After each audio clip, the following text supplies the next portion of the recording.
Hello, New Prospect. Welcome to RTB 2021 for February 28th, 2021. We made it to the end of the month.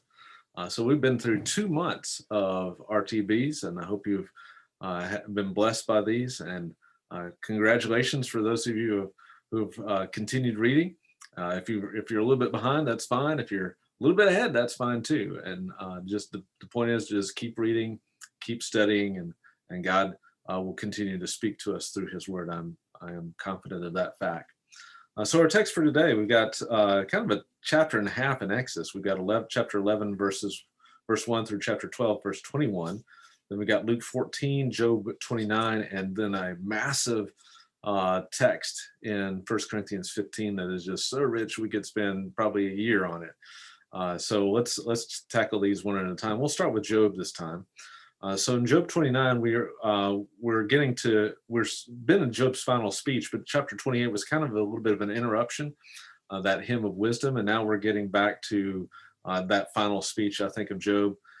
He's looking back kind of at his life and thinking back on when he was actually blessed by God and respected in the community, and anticipating his end that was a blessed end to his life, and he was sought out for counsel and wisdom, and that's going to set up a contrast with what he experiences, or what he did experience, and he's going to describe that in chapter 30. But this is kind of setting up for those final points that he's trying to make in chapters 30 and 31 before we get to Elihu's speeches.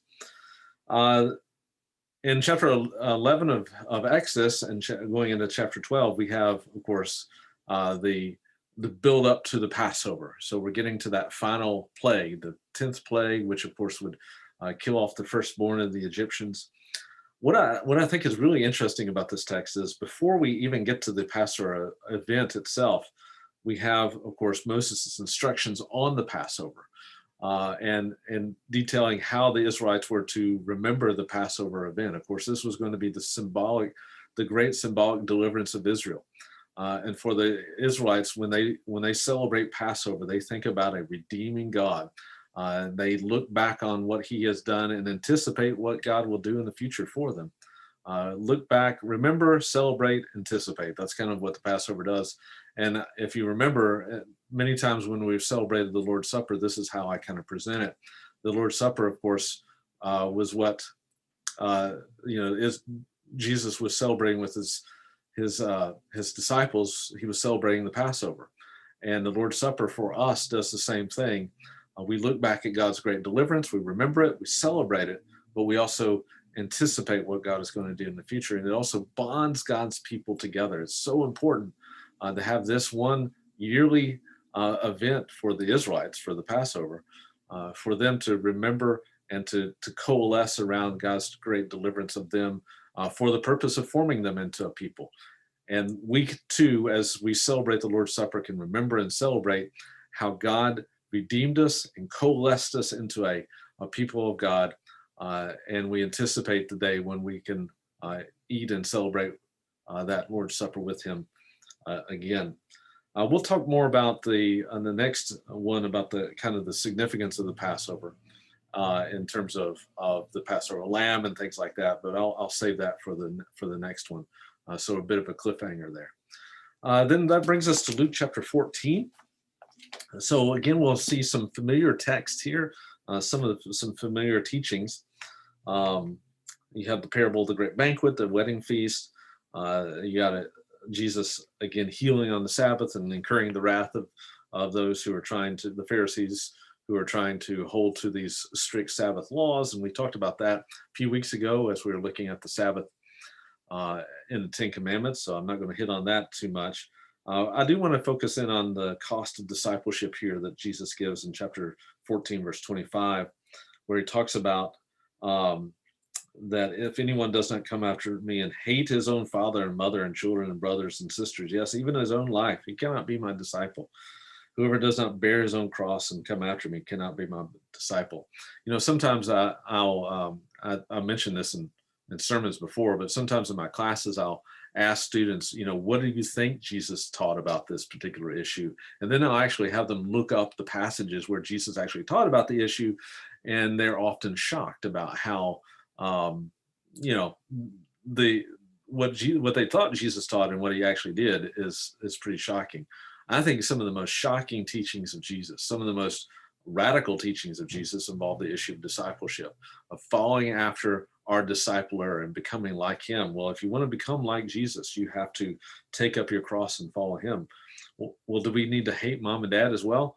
Well, that's not what he's saying. That idiom in the ancient Near Eastern context would be that you are devoted solely to God and primarily to him.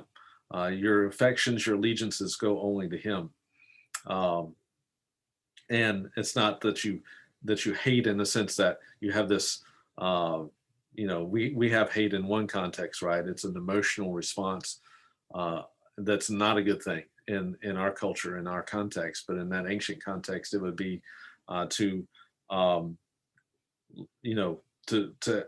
it's by contrast, right? You're giving your covenantal. Remember, love is a covenantal term, as we talked about the other day when we were talking about 1 Corinthians 13.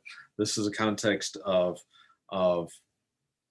giving your complete devotion to the Lord, even as Jesus himself did. That's what discipleship means. That's what we're called to follow after him in that way. And then finally, we have 1 Corinthians 15. And again, we could spend a ton of time on here, but this is the great text in the New Testament that celebrates the resurrection. Paul begins, if you remember, if you've read it already, Paul begins by talking about the gospel itself and talking about the resurrection appearances, and this gives credence for the resurrection. He continues on to say that if there is no resurrection, then our faith is in vain.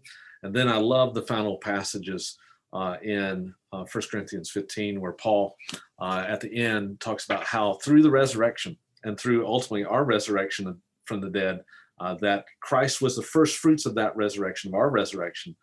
And it's through that ultimate resurrection that we'll experience that Christ will have swallowed up death forever. And there he's quoting from a great text in the book of Isaiah, in Isaiah 25, where it talks about God swallowing up the death forever. And that comes through the resurrection. So that's a wonderful text to look at. And then if you look at the last verse in 1 Corinthians 15, I believe it's verse 58, he's talked about what we have in the resurrection. He's talked about the great theological truths of the resurrection. And then he says, therefore, this is what you should do. Be steadfast and immovable, always abounding in the work of the Lord.